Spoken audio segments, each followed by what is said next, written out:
Hi everyone, আমি লিপিকা। আমি বর্তমানে আছি ব্যাঙ্গালোরে। আর এখন আমি ডিউটি থেকে আসলাম। আজকে ছিল আমার ছুটি, আর ছুটির দিনেও শান্তি নেই। ঠিক আছে, তো আমি আজকে স্যালুনের ইউনিফর্ম পরে যাইনি, আমার এমনি সিম্পল ড্রেসই পরে গেছিলাম। তো এখন আসলাম রুমে। আর ভালো লাগে না, কখন গেছি ক্লায়েন্টের জন্য ওয়েট করতে করতে করতে করতে দেখো রাত 9:30, এখন আসলাম আমি।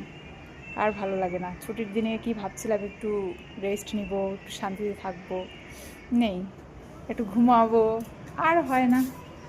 তো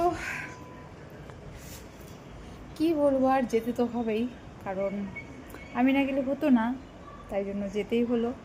ওকে, তো এখন আসলাম। আর দুপুরবেলা আমি রান্না করে গিয়েছিলাম, পনিরের তরকারি আর ভাত করেছিলাম, তো এখন সেগুলোই খাবো।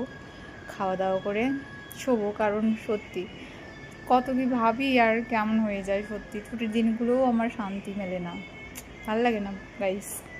ওকে, বাই, গুড নাইট।